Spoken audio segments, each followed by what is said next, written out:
let's continue on here to the add an LED portion of our traffic light project for day 13.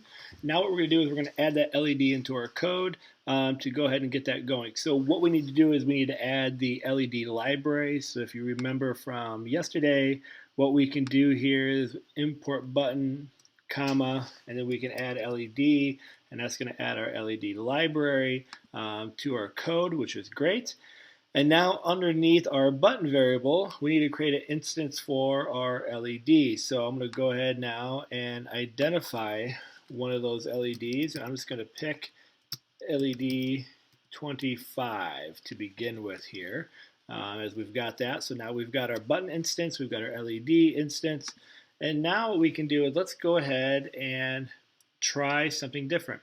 And as opposed to printing, let's go ahead and turn the LED on and turn the LED off. And so as opposed to putting print when it's on, let's just turn the LED on, make sure this works, LED on, and then when it's not, when it's released, the LED will be off here. And so the only thing I'm missing, I tend to do this all the time, I don't know why, these parentheses, I gotta go ahead and add these, there we go.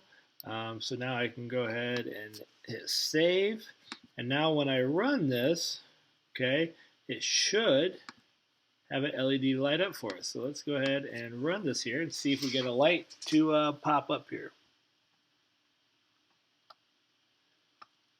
And you can see it's kind of faint on here, but it is, the red light is showing up. Hopefully you can see that here. When I hold it down, it stays on until I release, and then it turns it off.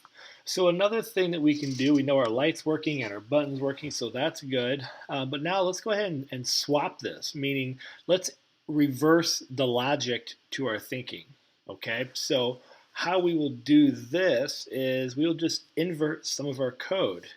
And how we do that here is we're just going to do our LED on,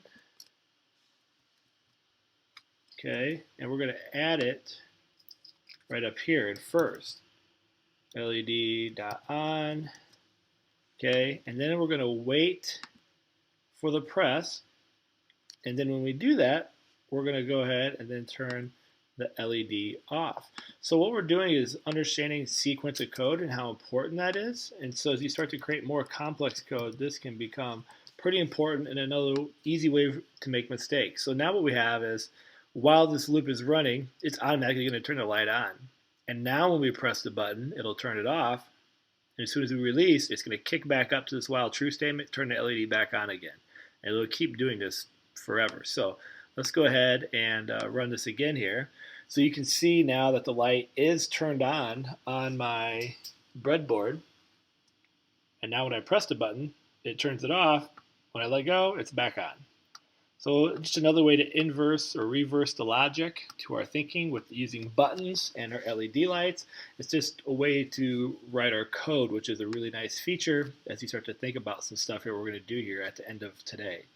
So now let's go ahead and change this one more time, just so you can see another feature that might be helpful for you. And what we're going to do here, as opposed to on, let's replace on with blink. And what do you think is going to happen here?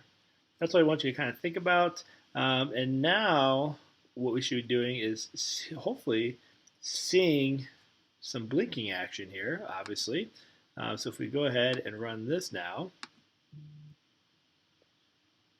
so you see the light is now blinking back and forth, on and off, right? And now if I press this button, it should just keep it off.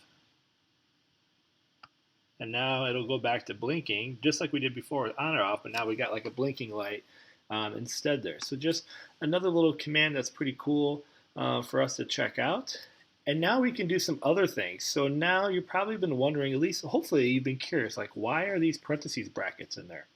This allows us to add parameters to anything that we want to do. So we can increase this to do a lot of things. And so we can have it blink faster or slower or anything like that. And so in this case, the first number we're going to put in as a parameter is the on time of our LED. And then the second number is going to be our off time. The default is 1 second, as you can see here with the light blinking. But let's go ahead and change this, okay? And let's blink this. Let's go 0.5, all right? And then I'm going to go 0.25. So it's going to stay on for half a second, then turn off for a quarter second. So you can see the change there. So I want you to play around with these parameters just so you kind of see how it works.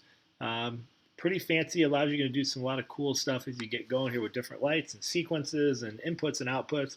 But play around with that for a little bit, and then when you're ready, we're going to move on to the next step here, which is actually getting into setting up the basic traffic light. All right, my friends, as always, stay awesome. Peace.